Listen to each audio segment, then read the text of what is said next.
Hello, ആദ്യമായിട്ട് P S C exam എഴുതുന്നവരാണോ നിങ്ങൾ? എങ്കിൽ നിങ്ങൾക്കുള്ളതാണ് ഈ വീഡിയോ കേട്ടോ.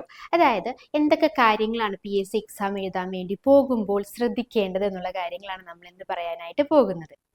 പുസ്തക രൂപത്തിലായിരിക്കും പി എസ് സിയുടെ ചോദ്യപേപ്പർ ലഭിക്കുക. അതായത് ABCD ഇങ്ങനെ 4 കോഡുകളിലായിരിക്കും ചോദ്യപേപ്പർ ഉണ്ടായിരിക്കുക.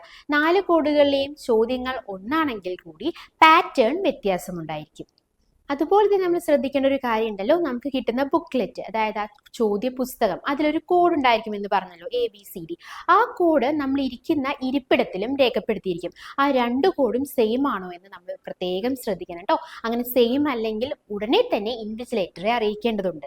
ആ ചോദ്യ പുസ്തകത്തിന് അവസാനം ഒന്നും എഴുതാത്തൊരു പേപ്പറും കൂടി കാണാം. അത് എന്തിനാണെന്ന് അറിയാമോ? എന്തിനായിരിക്കും? നമുക്ക് മാത്സ് എന്തെങ്കിലും കണക്കുകൾ, നമുക്ക് ഡൗട്ടുകൾ എന്തെങ്കിലും ചെയ്തു നോക്കാൻ വേണ്ടിയിട്ടാണ് അവസാന പേജിലുള്ളത്.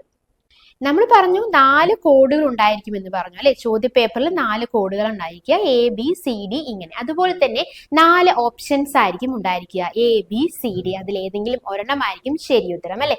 അത് നമ്മൾ എന്ത് ചെയ്യണം? ബബിൾ ചെയ്യണം അല്ലെ. ബബിൾ ചെയ്യേണ്ട രീതിയെല്ലാം ആ ചോദ്യ പേപ്പറിൽ തന്നെ കൊടുത്തിട്ടുണ്ട്. പക്ഷെ ശ്രദ്ധിക്കേണ്ട ഒരു കാര്യം, നീലയോ കറുപ്പോ നിറത്തിലുള്ള ബോൾ പെയിന്റ് പെൻ മാത്രമാണ് നമുക്ക് ഉപയോഗിക്കാനായിട്ട് സാധിക്കുകയുള്ളൂ.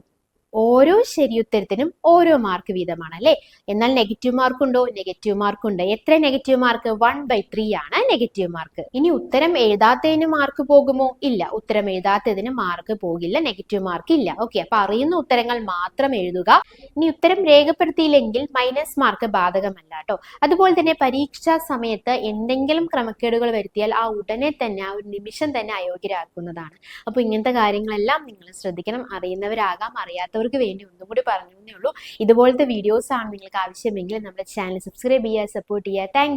Thanks for your time. By.